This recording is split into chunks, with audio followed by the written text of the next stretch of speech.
listening to the Network Marketing Mindset Podcast with Deb Erickson, episode 12, an interview with another one of my A-teamers, Elena Brower. Welcome to the Network Marketing Mindset Podcast, where you'll learn how to transform your mindset and achieve massive success in your network marketing business. Here's your host, business mindset coach, Deb Erickson.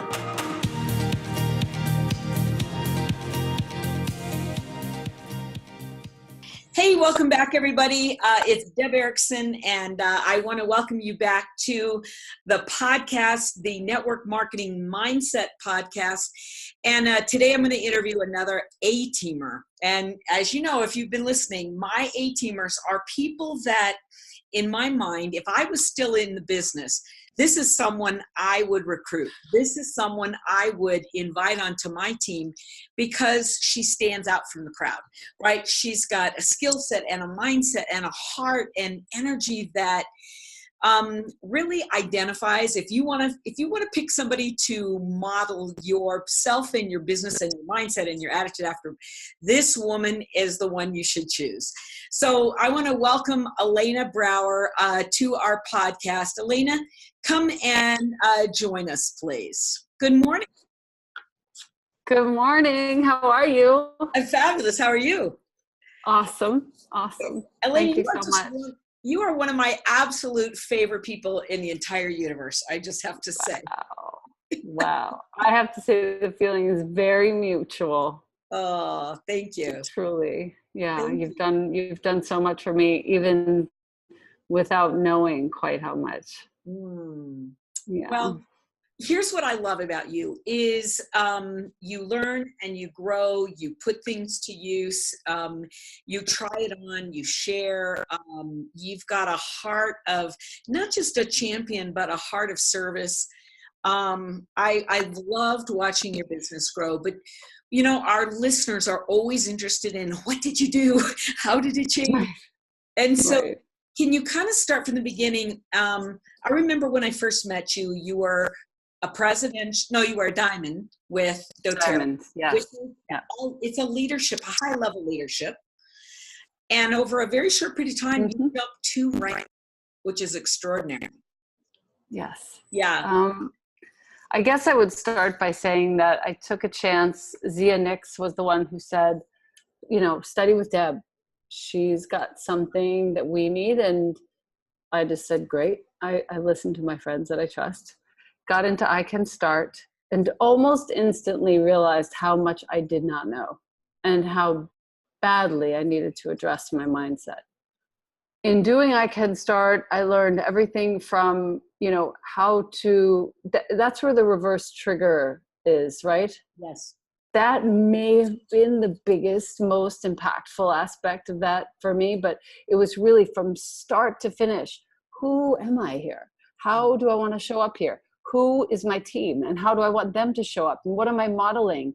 And then that reverse trigger cycle, if you listening could pick one aspect of Deb's work that is truly a treasure, to learn where you're triggered, the emotional aspect of it, how it shows up, manifests in your behavior, and how to reverse that is an extraordinary understanding for your business and for everyone in it, because every day someone in your organization is going to be faltering. Someone is going to get triggered. Someone is going to think, oh, I'm just going to stop here. I can't go on anymore. And to learn how to back up through that was so critical for me. Hi, Angel. I love you. My boy just came in from school. Hey, that's the joy of working at home, right? The best. Oh God, the best. Yeah. But to finish, I took on ICAN Start, and then I went and did ICAN Sell. And even ICAN Sell, I was like, oh, I don't need that. I'm good. I have ICAN Start. And then I remembered, you know what? I thought I didn't need ICAN Start either. Yeah. ICAN Sell was, from what I can really identify, the most valuable was actually identifying my avatar and who is my business partner. The moment I did that, my entire second organization was built. Everybody showed up. The platinum that I needed for presidential, my 6th leg showed up. And all the rest of the second organization, when you're presidential with doTERRA, you get the right to build a second organization. And so now I have a second organization and it's slowly building. Yeah. But all of those top line leaders are people that I wrote into existence seemingly during ICAN Sell. Wow. Never in my life would I have imagined, if you'd asked me 5 years ago, that I would be sitting here talking about this. I was a yoga teacher with my nose in the air, and I was never going to be part of a network marketing business. And then I finally realized that I actually can have more impact here than I can have in a yoga setting, more impact in my day-to-day phone calls here than I can have in a yoga studio with 20 people in it. Wow. Wow. Yeah. And I think if I had to answer the question, like, what did you do to get to presidential? I would say, take Deb's classes. Don't sleep, because I Can Sell and I Can Start First and then I Can Sell and Recruit were brilliant. And even if you stopped there, that would be enough. But I've gone on, and now I have a platinum membership, and I watch whenever I want to watch. Whenever I'm feeling a little bit low, I just turn a Deb on. And we listen. I have my assistant coming once a week on Mondays, and we turn you on and we listen every Monday. Yeah. And we get a little hit, of your wisdom, and it's always spot on, right on time. And the things I would say really help me: keep developing yourself, keep yourself in the way of learning, and keep pushing yourself just gently to do things that scare you or turn you off, that need to be done. Your soul knows that this thing needs to be done. Right. Mine was getting on the phone with one person at a time at times, just really diving into their life. Yeah. And then on the other side, recording content that is useful for the whole team at large. Yeah. So that I don't have to reinvent the wheel, but I have this extra time with which I could sink into people's individual lives and really touch them and be touched by them. And that has affected my business greatly. Wow. Wow. Yeah. You were telling me when we were on before we started the recording that you had an amazing convention. Tell me why you said that. Well, it was only my second one. And my first, when I walked in, I had no idea what I was doing, and I was speaking. I'd never been there before. I was, like I said, I was such a snob about the whole enterprise. And when I walked in, I had just embraced the business. You and I, by taking your classes, I had just become Blue Diamond, and I was presenting the yoga collection. So I was in my element insofar as I present yoga to big groups all the time. So that was not a huge deal. I wasn't nervous. I didn't know what I was getting into. Thank God. Because had I known beforehand, I would have been very nervous. Yeah. I presented, and I was sort of whisked around that year. It was 2017. This year I was walking as presidential. I have developed a family with a lot of the other presidentials, and I had 20 people on my team there with me.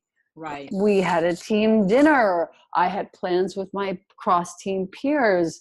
It was like a real full experience and a full download of what it really means to be a part of the larger, greater doTERRA family. Yeah. I learned in the liminal spaces, walking from here to there with Ange, or sitting in the little, booth with Keely for 5 minutes, 10 minutes, 15 minutes. I learned more in those times. And definitely, obviously, I learned during the presentations, but I learned so much in the liminal spaces when we're just together. Yeah. And I dare say that if you're watching this and you're wondering, should I pre-buy my convention ticket next year? Or should I go to the gala? Yes, and hearty yes to both, because you need to see what it means to fully sink in and be part of this. It's a beautiful, true movement. Right. It's a revolution. Right. And, and then on top of that, there's all the presentations, the medical initiative, the Prime Meridian health clinics that are going to be opening over the next 2 years, the sourcing facts of how many small farmers we are impacting on a day-to-day basis, and how well they're doing because of our presence and our respect for their traditions and our ways of optimizing what they're already doing.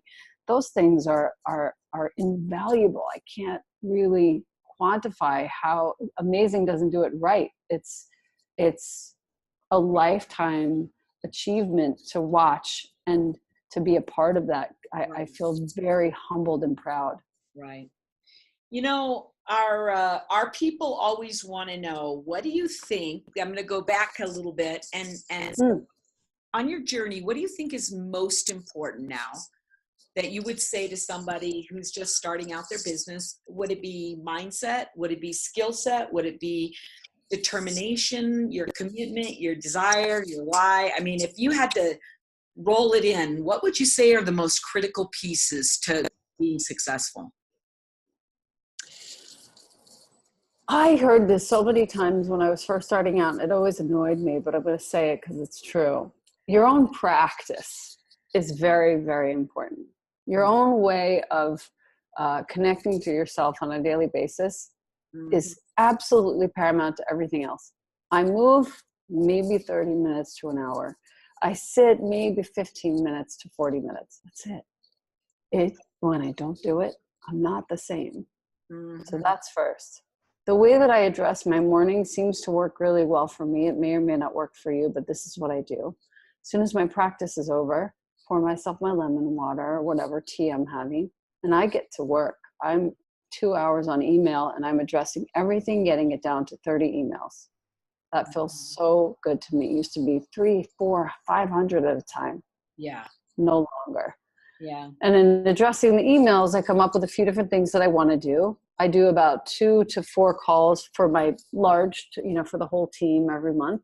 And then I do individual team calls as needed. A couple of those calls might happen. And by noon to 1 o'clock, I'm left to my own devices to do whatever it is that I feel like doing. Yeah. And to organize my time in that way really feels good. Mindset is everything. So usually when by the time the middle of the day comes around and I'm done with like sort of phone calls and that sort of thing, I'm listening to you or to some other podcast for at least an hour a day. Sure. And really just nurturing myself and my mindset. And then I would say I don't like to dramatize my boundaries. I think boundaries are very important, but when it comes to enrolling people and supporting them in their first few weeks and months, I like to talk about the fact that I really want them to have an experience as a customer. I really want them to use me as a guide, to text me, to reach out to me, to ask me questions, to also I've developed a team website for us, an educational website that people can reference. Right. You're included in the resource page. My platinum membership access is included there. Right. And I very transparently say, I'm very happy to text with you and talk with you in your first few weeks, but I also want you to be aware that the educational website is there for you. And I did that to save both you and myself time. Right. Good for you. Yeah. And there are a lot of people like, oh, how dare you, how could you possibly give people your phone number, let them text you? It's like, it's no big deal. The people who end up texting me with whom I communicate are actually very happy and in full use of the oils and the supplements, which is awesome. And that's because I gave them 20 minutes of my time, 15 minutes of my time. So do you have a hard time creating boundaries with people that, that are, I guess what I'd say is that needier energy, there's so many people that come to me and they say, I'm terrified. I'm terrified to continue to grow because I'll have all these people who need me and want me. And yet you found a beautiful balance with that. How do you do that? I'm very, very clear. And when I welcome people onto my team, I say, I am your enroller. Therefore, I am going to be with you for the next several months as needed. But I do, like I said, I really encourage you to use the resources that I've built for you. Right. It saves you time in asking me questions, and it saves me time in answering them because most of the answers are going to be right there. I recorded a beautiful sort of orientation, very short orientation video to that educational website so people have it. Right. I send people when they enroll, and I don't enroll many people. It's maybe 8 to 20 people a month at the most if I'm really going for it. And, sometimes I just have like a little contest with myself. Yeah. I'll send them the Empowered Success materials, hard copies, which I order every single month. And I'll send them a little gift packet of like some toothpaste and some Deep Blue and some little On Guard salt, whatever. Yeah. And a note from me, and they know that I'm there. And in a way, the extra added effort of taking, maybe it's 15 minutes and maybe it's a few dollars, putting things in an envelope and sending it along, following up with one phone call and saying, I'm here, use the resource website, but I'm here if you need me. It's very rare that people will overstep the boundaries and contact me in a way that would seem out of bounds, let's say. Wow. That's fantastic. So So I got to say this, though, there are a lot of people that open that door and then wish they could close it. So my guess is that you're doing something more. So do you do some kind of boundary meditation? Do you write that into being? Do you have a visualization? What have you done that helped you create a relationship with this avatar, right? That other people could tap into. Do you know what I'm asking? Yep. I think the best thing is to constantly see myself as very spacious and very free.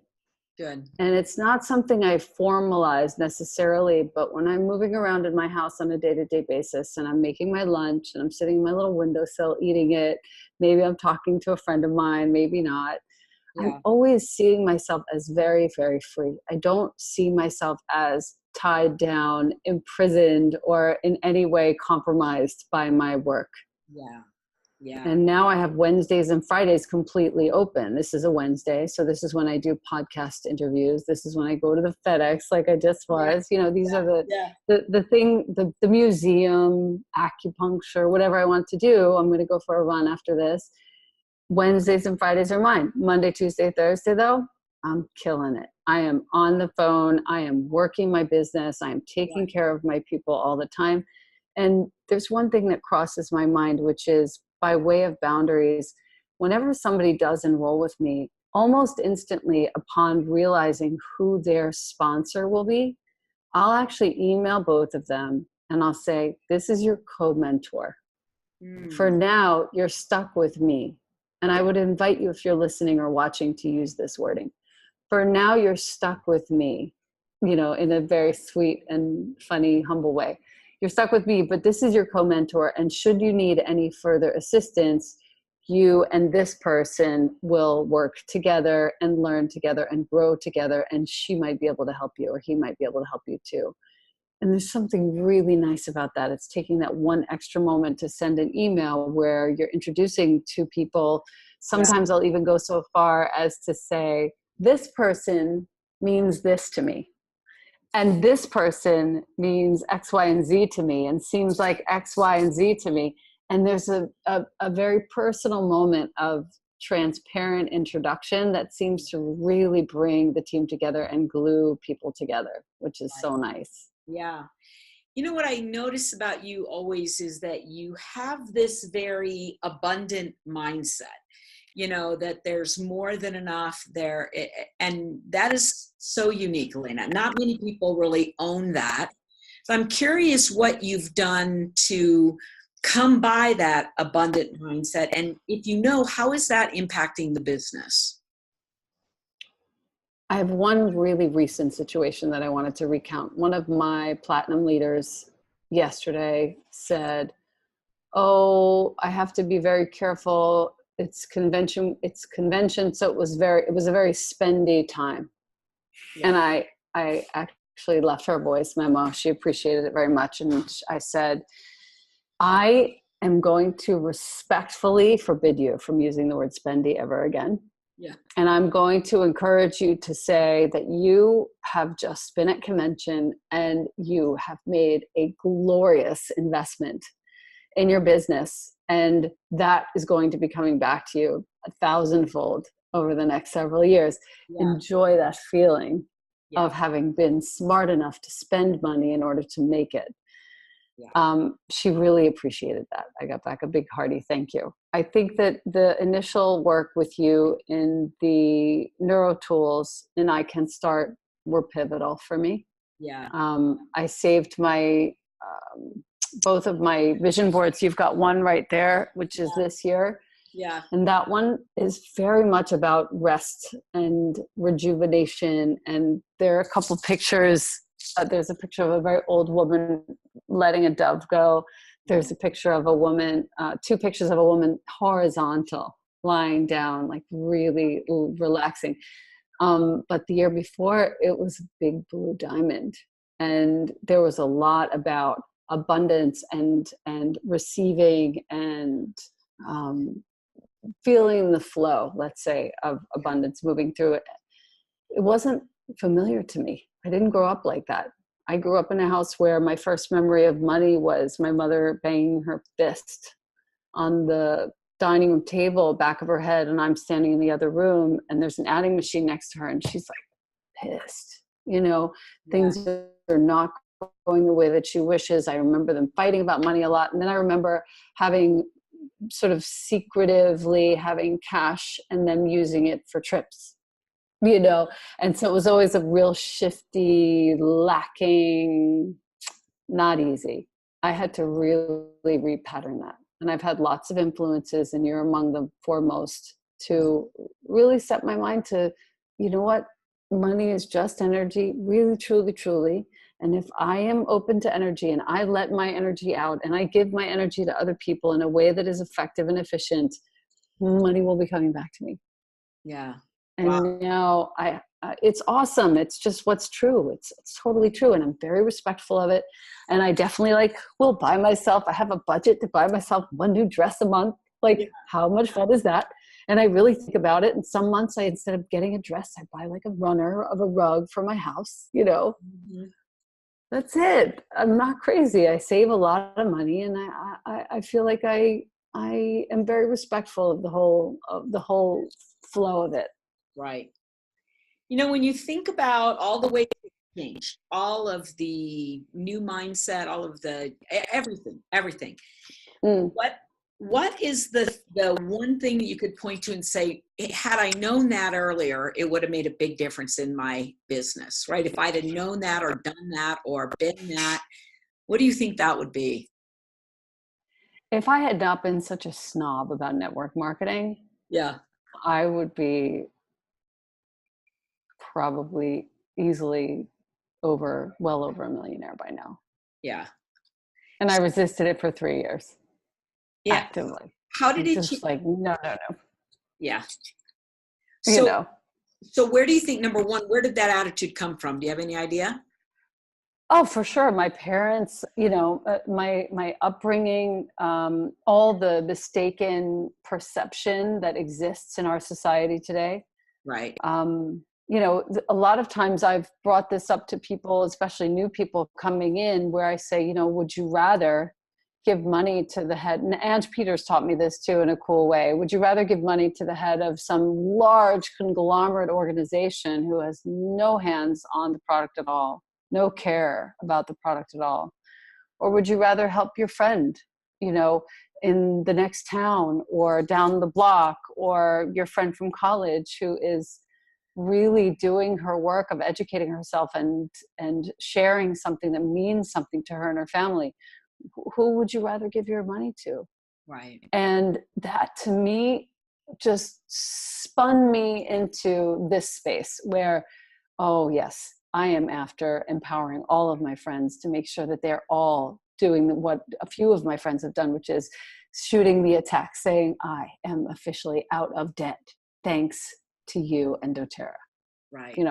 Right. Wow, what a feeling. Right. Wow. What a feeling. Yeah.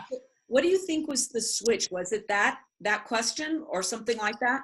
It was somewhere in there where for a period of time, I spent a lot of hours listening to all the back recordings of Ange Peters, who's now become a really good life friend of mine.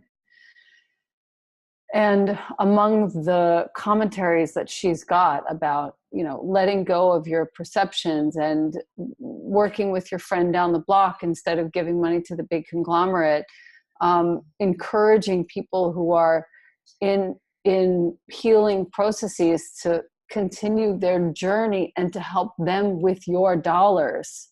Yeah. It's like a vote, Right. you know? Those are the things that kind of really got me thinking, wow, I don't need to give my money to some big organization, do I? And what's even funnier is that the perception now within the confines of the essential oil world is that doTERRA is that. Right. And other businesses aren't. And what I really appreciate about going to convention, to bring it back to that, is we learned that actually our whole impetus as an organization, Right. corporate, Yeah. is to have an impact on the smallest scale farmers, Yeah. and to make sure that those guys are taken care of. It's not about a dollar. We don't talk about a dollar at convention. Yeah. We talk about the farmers. We talk about healing hands for an entire day. We are focusing on the smallest / the biggest impact we can have, not a bottom line conversation. I love that because, you know, I work with a lot of different network marketing companies, and what I find is all of them follow Yeah. these rules. Most of them. For sure. They're really about not only their, you know, their consultants or their wellness advocates or whatever they call their people, but they really also are about changing the world. So you're right, as an industry, there is a true, you know, kind of vision to really do life and do business very differently. That's huge. It's huge. So let me ask you one more big question, because I get this all the time when people are listening to somebody who's made it, somebody who's in the top 0.1%, you know, and you're in that percentage. A lot of times they want to know, if you were going to do the whole thing over again, if you were going to start over, right? And you had nobody on your team, you were going to start over. What are the big things that you would do in order to grow from ground up, starting all over again? What were the things that you would do that would help you grow the fastest? I would probably very consistently and diligently keep a journal of what works for me. And I would share that on some kind of consistent basis, given the fact that we are in the age of social media. Yeah. And I would really make it very personal. I have certain friends of mine in the same space who are at the rank that I'm at, who share very personal details about how the supplements and the oils work for them. They're very successful because it's as though we're getting like a little window into their world. And there's something very heartwarming and also very effective about that way of sharing. And I would do a lot more of that had I had to start from ground zero, which I never really had to do because I taught yoga for almost 2 decades when I first started. So I had the blessing of this whole community already in place. Right. But that's what I would do if I had to start over again. And it is what I encourage my new folks to do. I actually will say, and if you're listening to this and you're just starting out your doTERRA business, this is going to be very useful to you. It might sound crazy and it might sound really paradoxical, but bear with me.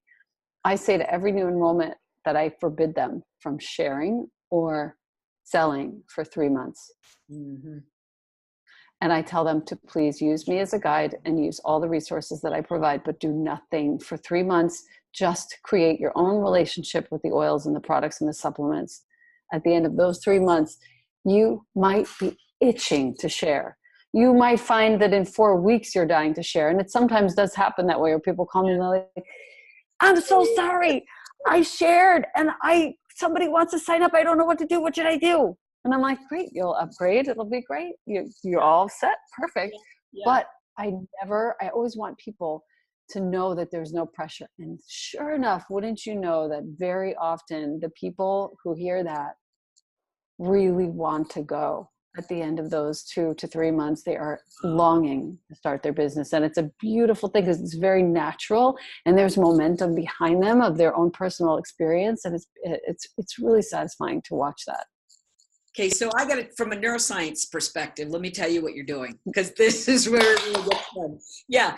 So the first thing that is happening is by forbidding somebody to do something, you almost set in motion the desire to do it, right? Because we reverse psychology. Absolutely, because we are beings that don't want to be told what to do. So that's fascinating as a first step. As a second step, right. somebody to bond with a product with no pressure, right? Don't tell anybody. Just bond with the product and have a life-changing experience and have your story and, let that well up within you. Then what's happening is people's connection to the product is pure. It's authentic. It's real. It's powerful, right? And they are madly and passionately in love with something that they can't talk about. And there is nothing more powerful than true, authentic love for something, right? And they're not letting them share, so that by the time they can share, they've got this buildup of energy that is ready to explode out of them, right? And now sharing is not something they have to do. It's now something they're allowed to do. It is completely, right. I mean, as far from an emotional perspective, it is amazing. Now, here's the third key that I think is really big, is that you are coming from a place of abundance. You're not recruiting somebody from a lackful place that says, I got to get them out sharing. And so then you kind of push your people out into the world and share, you got to share. And instead of doing that, you're saying withhold, just let it fill you up. And there will be a moment in time. And so again, there's no lack, there's no stress, there's no, all the things that people resist, none of it is present in this style. This is pretty amazing. I mean, you're brilliant. It's just, you know what? It's just what feels the best to me when I'm speaking to people, and it feels most natural and most and least pressurized. Well, I can feel that. I can feel that there's no pressure. And I've always wanted to ask you, when, you told me that when you met me, you were at Diamond, you took the first class, you moved into Blue Diamond, you took the second class, you moved into Presidential. That's an extraordinary path. Whatever the real actual month is, that's extraordinary. And I always thought about that story, and I thought, she's got a magnetic, flow energy happening. And now you're saying you've got your second organization started. So you've got a magnetic energy, and I always wondered what was behind it. And as you told this story, I got goosebumps, because I was like, oh, she's setting up this authentic relationship, this abundant mentality, this magnetic flow energy. You got something going on here that is so dynamic that it's unstoppable. It is extraordinary. It's extraordinary. And I'll say that it's, in being with my whole team at convention, we had a beautiful dinner. Marcy Snodgrass, my upline, and we had a dinner with as many as we could fit in this place. And everyone left and reported back to me saying, wow, that whole room was just a room full of happy, excited humans. Yeah. And I feel like we're all of us doing our part in creating that momentum wherever we go, whomever we touch. And so I will never take all the credit for it. I will take the credit for having this, for hosting this energy and for learning enough to host it. But boy, oh boy, do I have people in this team who are catching that wave and running with it in a way that is creating their teams of similar energies. And there's nothing to stop them, because it's so true. Yeah. You are like the 180, right, of what so many people think this industry is about. So many people think it's about pushiness. It's about force. It's about, motivating and dragging and bribing. And it probably is that for an awful lot of people, but you are like the antithesis of that. So I got to say it again. You have done such an extraordinary job of finding this beautiful, beautiful energy and living in it and sharing it and showing it and shining it and all the stuff you do. I just find you such an extraordinary human being, and I love being in your space. Thank you so much. You've done so much to contribute to what this space feels like. I have to thank you too. Really. You're welcome. You're welcome. Really. So Elena, we're out of time, but we got to do this again. This was for sure. I love letting people see you and listen to you, and you are a true blessing. I appreciate it. Yes, thank you. You too. You Good. too. And anytime, if you want to do something and get sort of more granular on a particular topic, I am at your service. Excellent. Excellent. Yes. Do it. I appreciate it. Okay. Thank Thank you. All righty. All righty. Bye-bye. Thanks. Bye. Thank you.